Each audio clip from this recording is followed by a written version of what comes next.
Bonjour à tous, c'est Mathieu et on se retrouve encore une fois pour une nouvelle vidéo de l'école des coachs. Une vidéo très simple, très rapide pour vous parler de l'importance pour ceux qui en ont la possibilité de prendre les deux options, c'est-à-dire fitness et musculation, que ce soit en CQP ou en BPGEPS. Donc cette vidéo va s'adresser à un public bien spécifique.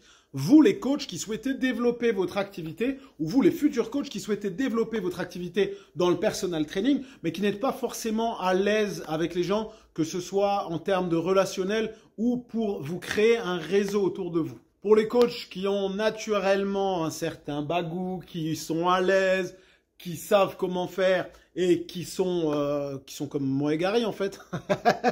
Bah vous pouvez passer votre chemin. Non, en vérité, vous pouvez quand même la regarder parce que cette vidéo, elle est intéressante et enrichissante, quoi qu'il arrive.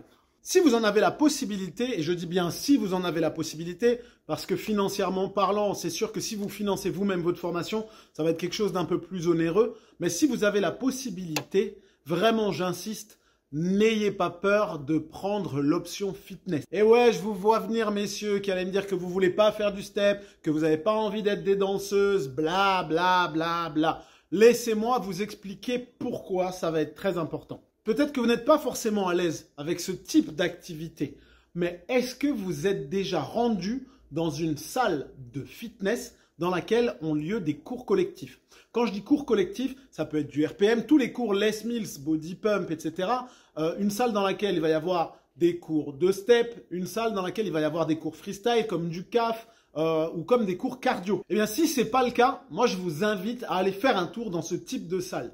Et là, vous allez très rapidement vous rendre compte à quel point les coachs qui donnent des cours collectifs sont adulés par tous les adhérents d'une salle de sport. La différence entre un coach qui pratique uniquement sur le plateau et un coach qui donne des cours, c'est le capital sympathie. Parce que le coach qui va donner un cours sur une estrade ou même en small group va être connu par beaucoup plus de monde. Parce qu'il va avoir un échange avec toutes ces personnes et qu'il va être capable de démontrer ses compétences à un grand nombre. Je vais prendre un exemple. Vous êtes un coach dans une salle de fitness classique ou même dans un basic fit.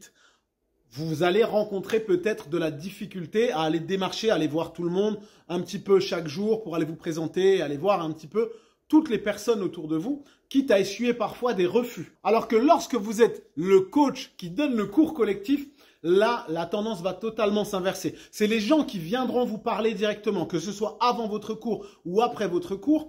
Et à ce moment-là, rien ne vous empêchera de parler de votre activité de personal trainer. C'est là que vous pourrez la développer. Parce qu'en échangeant avec les gens sur leurs problématiques et sur les manières de les résoudre, vous allez très rapidement pouvoir et très facilement pouvoir aiguiller ces personnes vers votre service de personal training.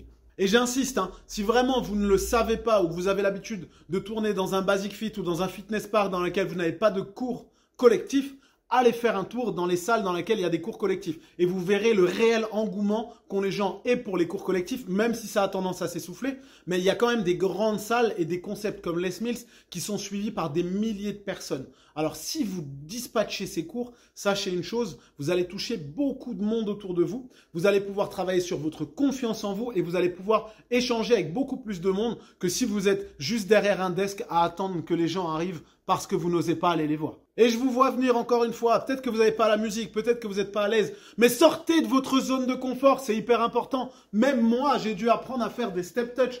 Et pourtant, dans le studio dans lequel je travaille, puisque c'est mon studio, je donne des cours collectifs. Mais il s'agit de cross-training, il s'agit de HIIT, je vais donner des cours de boxing et des cours de suspension training. Donc rien à voir avec le step touch et le toutou YouTube que vous avez peut-être en tête. Donc si vous n'êtes pas à l'aise, si vous avez du mal à parler avec les gens, eh ben forcez-vous un petit peu, faites des cours collectifs, prenez l'option cours collectif et faites ce qu'il faut pour pouvoir ensuite devenir une version 2.0 de vous-même grâce justement à l'engouement autour de ces cours et à l'engouement que les gens auront autour de vous. Mais attention à ne pas prendre la grosse tête parce que les coachs qui prennent la grosse tête parce que 40 personnes sur une estrade les applaudissent tous les jours, ça arrive beaucoup trop souvent. Ne tombez pas dans l'excès inverse parce qu'un coach comme ça, avec une tête comme ça, il va très rapidement se faire détester. Et cette vidéo est déjà terminée.